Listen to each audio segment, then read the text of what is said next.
So now I'm going to show you how to make crispy cornmeal fried okra. So this is the way I do it. This is the way I grew up on fried okra. It is actually one of my favorite vegetables. Mi vegetal favorito es okra. Okra frito, fried okra. So I just took a pan. I've got some vegetable oil in it. I'm just going to turn it on between high and medium heat. I'm going to let that warm up while I explain to you what is here. When I'm frying anything, whether that's deer steak or chicken or okra, whatever it is, whatever I fry, I always like to have everything ready and set up. And I like to set up near my stove in the order that I'm going to do things. So I have my cornmeal, I have my okra, and I have a place to take it out of the fryer, and I have my salt to sprinkle on immediately when it comes out, which is super important whenever you are frying okra or any vegetable for that matter. Because I don't have any seasoning on this okra at all. There's no seasoning here. And I'd like to add that I don't like eating fried okra out in restaurants, and I don't like eating fried okra in people's houses who don't do it like this. I don't like any flour in my fried okra. No harina. None.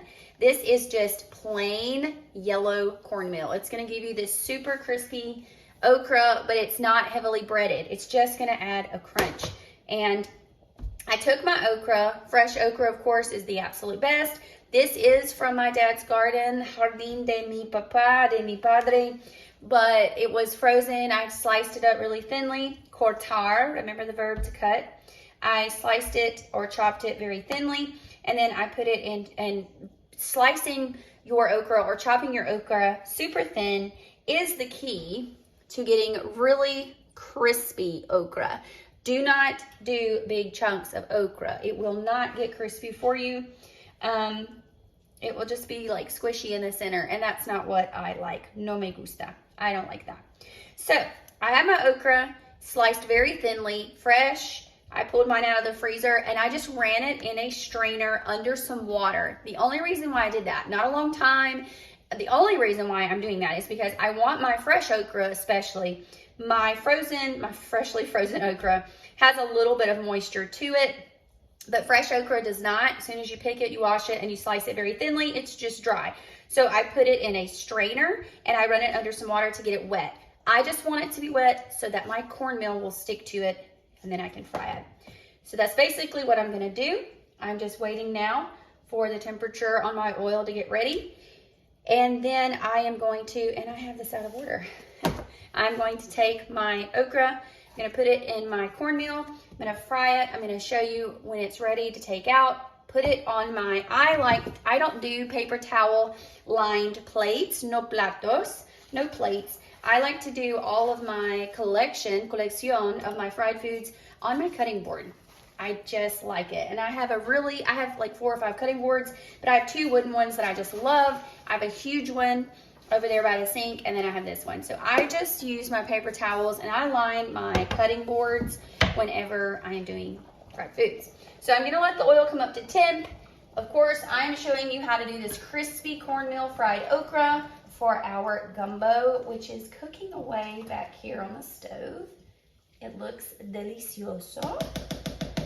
Absolutamente delicioso. Absolutely delicious. And so, yeah, I'm just gonna wait on this, and then I'm gonna show you how to fry it. Okay, so we are about to do our crispy cornmeal fried okra. I like to put my hand over the pot to check the heat to see if it's ready. It's just something you can kind of learn. I don't know if I feel it, but you can also I take a pinch of the cornmeal and drop it in, and I see that it has somewhat of a reaction. It kind of scatters, and I don't really know a word for it. No sé una palabra para este. I don't know a word for this, but it just kind of sizzles a little bit. So then I know I'm ready to fry. But you can also do a test piece. So I'm gonna take 1 piece of okra, I'm gonna put it in my cornmeal, sift it through the cracks in my fingers, and I'm gonna drop it in. And I got a little bit of a sizzle and a bubble, but he kind of sank to the bottom, which means I'm really close, but I'm not quite there. But yeah, he just popped up to the top, so now I know I'm ready to go. So I'm going to sprinkle my okra that has a little bit of moisture on it because I want it to have something you know, so the cornmeal will stick to it. And I'm separating it with my fingers. I am not dropping large clumps of okra that have stuck together into my hot oil. I am separating them, and then I'm gonna put them in, just like that. Again, sifting through my fingers. And once I get them in there, they start moving around. I'm gonna move them around too with my spoon. But I can also see if I need to adjust my heat. So if I see that they're frying very quickly to the point of like, they might burn super fast, I can turn my heat down a little bit. I did not pull out a ton of okra. This is not like a side dish for one of my meals, like with beans and cornbread. Frijoles y pan, beans and cornbread. No, this is gonna be on top for my okra. So on top as a garnish on my gumbo. So I just pulled out enough okra to put on top of the bowls of gumbo that I'm gonna serve. You know, if I was making crispy fried okra as a side dish, you wanna make sure that you fry enough for everybody. This is gonna be this is a good amount though, and I think this was about a cup of okra, chopped okra, thinly sliced okra. Maybe 2 cups, maybe between a cup and 2 cups, I believe, if I had to guess just by looking at it. And so it's gonna be fried in 2 batches. So I've got my other batch waiting. I can remove all of that. That's frying. My heat is perfect. So I'm gonna go put this over here.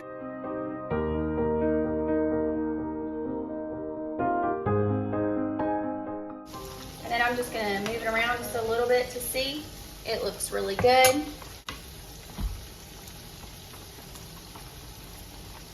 Again, as I cook, I like to clean. I don't like to have a big mess. No me gusta. No me gusta. I do not like a big mess while I'm cooking, and I definitely don't want a huge mess to clean up when I am done. So I want to show you exactly what color you're looking for on your crispy fried okra. You can tell by touching it, it's already getting crispy, but I do want a little bit of color. I don't want it to burn though, so I am gonna watch it. So I do want to stay here and just show you what the color on your okra should look like, because it's already crispy. Obviously, I'm not looking to cook it through. I'm just looking to get a nice color and a nice crunch.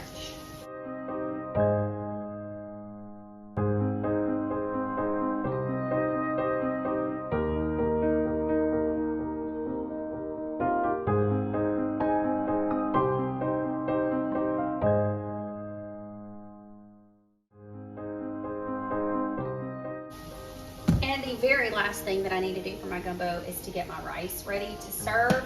So actually, I love to use minute rice, and I am pretty health conscious.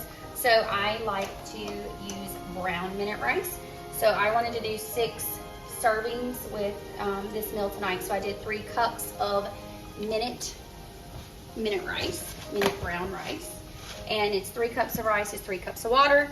I'm gonna follow the directions on the box, bring it to a boil, cover it, and cook it that way.